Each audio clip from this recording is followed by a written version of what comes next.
A instituição que construiu a civilização ocidental foi a Igreja Católica. Olá, meus caros, sejam muito bem-vindos a mais uma aula. E no vídeo de hoje nós vamos falar um pouco sobre a Igreja, a construtora da civilização ocidental. Poucas pessoas têm noção da importância da Igreja para a civilização ocidental e como que a Igreja ela realizou este processo. A Igreja era a instituição medieval mais importante que existia. Por quê? Porque ela existia antes da queda do Império Romano e continuou existindo depois da queda do Império Romano. O Papa Bento XVI, num dos seus discursos, ele comenta que a base da construção da civilização ocidental, ela parte de três instituições, de três coisas: a ética judaico-cristã, a filosofia grega e o direito romano. A instituição que construiu a civilização ocidental, a partir destas três bases, foi a Igreja Católica. A Igreja Católica ela tem um papel de apresentar ao mundo a maneira correta de se viver, de construir a cultura. E infelizmente, conforme a gente vai ver nas próximas aulas, que o mundo ele foi se afastando de Deus, foi se afastando dos ensinamentos da Igreja, ele começou a cair em declínio. Ele começou a receber informações erradas e a sociedade começou a adotar elementos de culturas que eram pagãs, de práticas totalmente bárbaras que estão sendo hoje reproduzidas como se fossem algo normal, comum. Enfim, então a Igreja Católica ela foi a construtora da civilização ocidental. Por quê? Porque ela existia antes da queda do Império Romano e continuou existindo depois da queda do Império Romano. Ela também desempenhava um papel de autoridade espiritual sobre aqueles bárbaros. Os bárbaros tinham um respeito muito grande com a Igreja. Lembrando agora o caso que ocorreu durante o papado de São Leão Magno, no século VI. Os bárbaros, liderados por Átila o Huno, os hunos eram um grupo germânico extremamente feroz. Eles vinham até uma região, eles destruíam tudo, eles queimavam todos os edifícios, as casas, pegavam as crianças, escravizavam as crianças, matavam os homens e eles exterminavam qualquer comunidade que eles passavam. Os hunos eram terríveis, eram de todos os grupos bárbaros da época do século VI, os que mais causavam medo entre os povos cristãos. E aí o que aconteceu? O Papa, na época, São Leão Magno, Papa de Roma. Roma tinha ficado em frangalhos, tinha sido abandonada, deixada à mercê. A única coisa que ficou lá foi a sede do papado.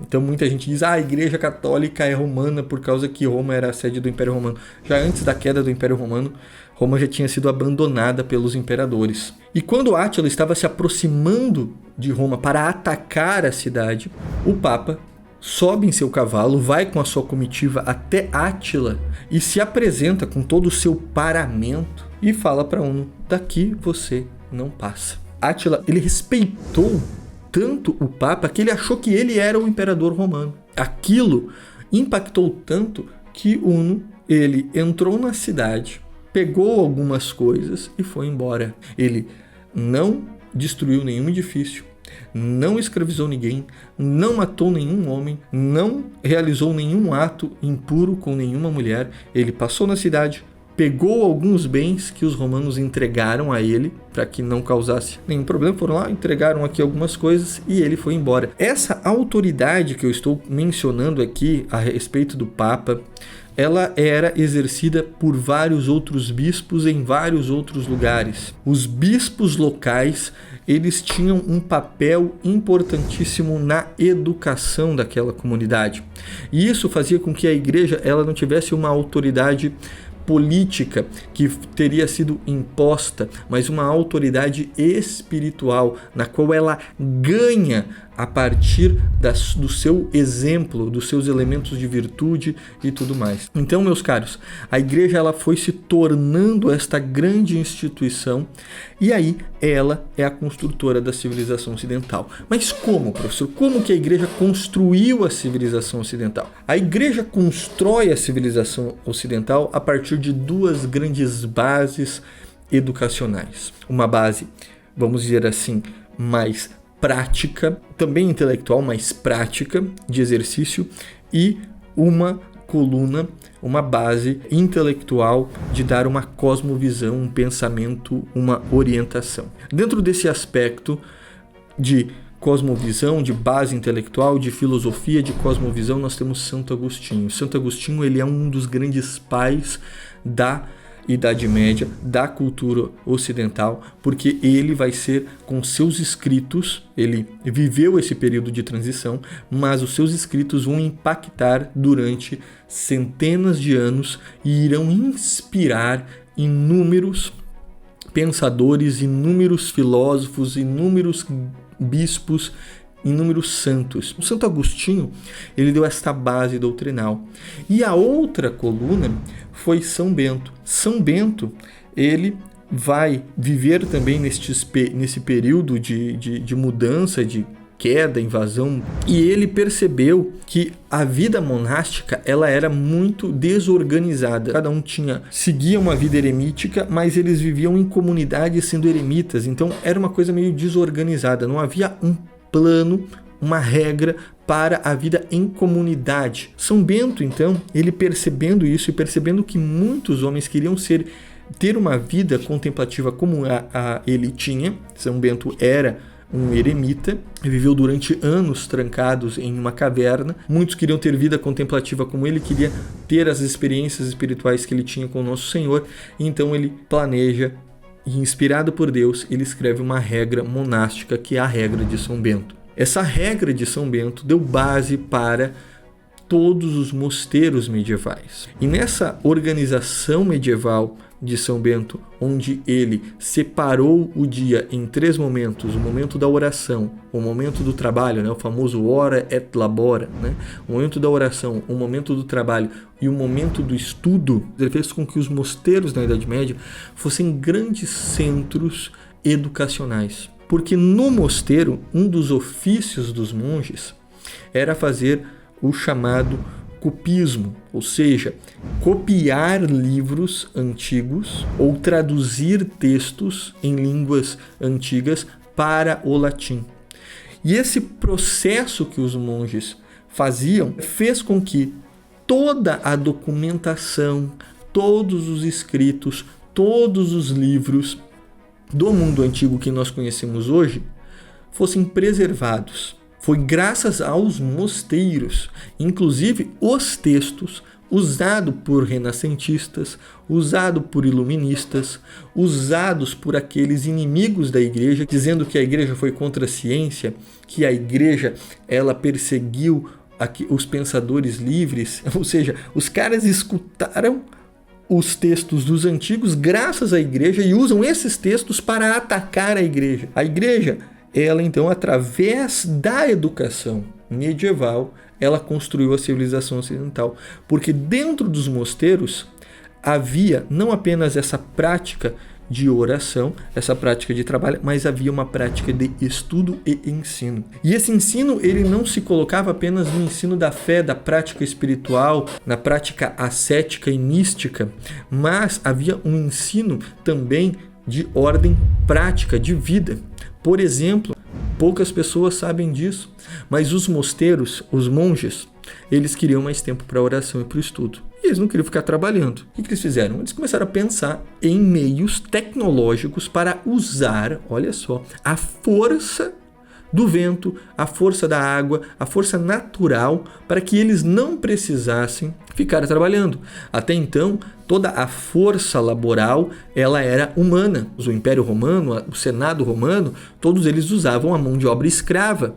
Enquanto os escravos trabalhavam, eles faziam outras coisas. Os monges, eles tinham que decidir: ou eu trabalho aqui na lavoura, ou eu vou comer. Eu fico aqui batendo, moendo esse trigo aqui ou eu vou estudar e vou rezar. Como é que a gente pode fazer para diminuir esse trabalho?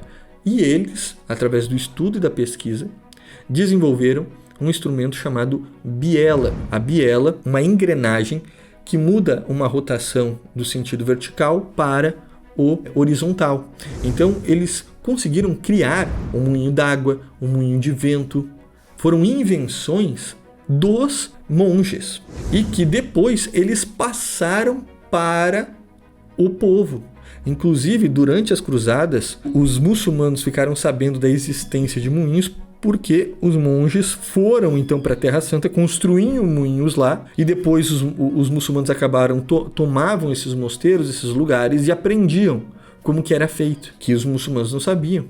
Então a igreja, ela foi um berço tecnológico. A igreja, dentro dos mosteiros, desenvolveu um conhecimento melhor de aperfeiçoamento da forja, fazendo com que o ferro fundido se tornasse mais resistente. Isso produziu materiais de trabalho no campo, como arado, enxadas, machados, foiças, enfim, tantos outros instrumentos usados no cultivo de alimentos mais resistentes. Esse desenvolvimento da forja possibilitou uma produção agrícola, meus caros, muito maior, que fez com que ocorresse um crescimento populacional gigantesco na Idade Média. Isso impactava tanto que a autoridade da igreja só crescia. A gente costuma muito ouvir aquela frase muito maldita: a igreja católica controlava a mente das pessoas na Idade Média. Isso não existe. O que a igreja fazia, ela era a educadora. E essa educadora também ensinava a respeito de vida intelectual, ensinava estudos.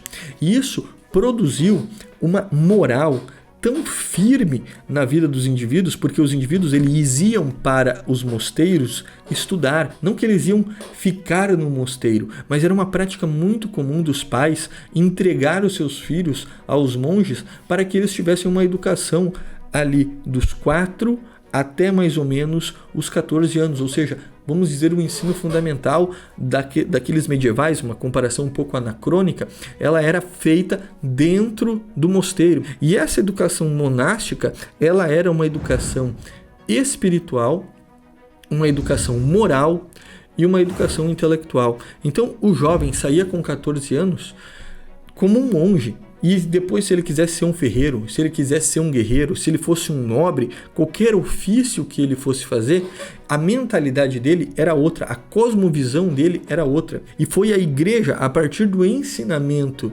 deste modo, exercendo pelos mosteiros, depois nós vamos ter as escolas paroquiais, as escolas catedráticas, enfim, depois vai ter até a invenção das universidades. Tudo isso fez com que formasse uma sociedade que nós conhecemos que ela é com o conceito de teocentrismo, ela era teocêntrica. Se eu sou católico, eu tenho que seguir o primeiro mandamento. O primeiro mandamento nada mais é do que botar Deus no centro da minha vida.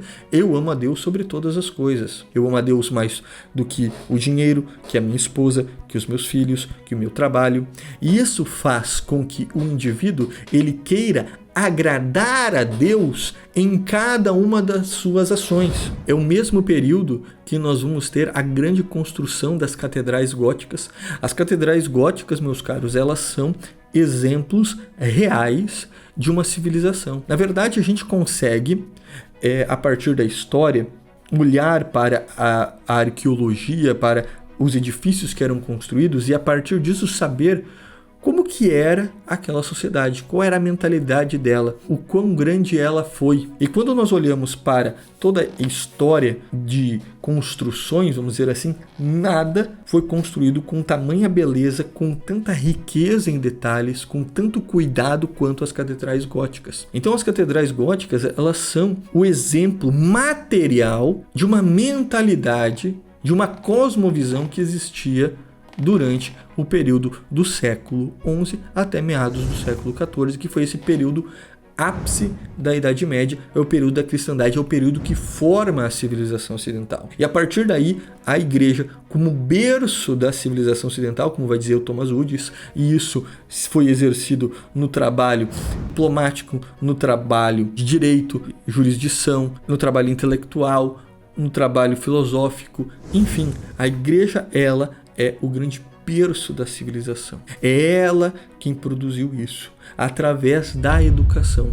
Porque a igreja tem um chamado educacional. Os apóstolos, eles saíram e eles foram ensinar. A igreja, ela fez isso, ela ensinou o Império Romano, ela ensinou os bárbaros, ela vai vir aqui e vai ensinar os indígenas. A igreja tem um chamado de educar o mundo. Qual é o caminho que se deve seguir? Por isso que ela é a Mater Ecclesia, ela é a mãe igreja. Ela é como uma mãe que diz assim para você: fulano, você precisa colocar um casaco, fulano, você precisa levar o guarda-chuva, senão vai chover. Aí o filho, ele escolhe se ele vai seguir ou não. Quando ele não segue, dá problema, ele se ferra. Quando ele segue, tem solução. A igreja, ela é a construtora da civilização ocidental a partir deste papel educacional. Aí, dentro deste contexto, a Inquisição, o Tribunal do Santo Ofício, as Cruzadas, essas duas instituições, vamos dizer assim, essas duas ações que são extremamente criticadas como algo maluco, algo perverso, que na verdade não foi. E é isso que a gente vai ver na próxima aula, e eu aguardo você, meu caro. Um abraço e Deus abençoe.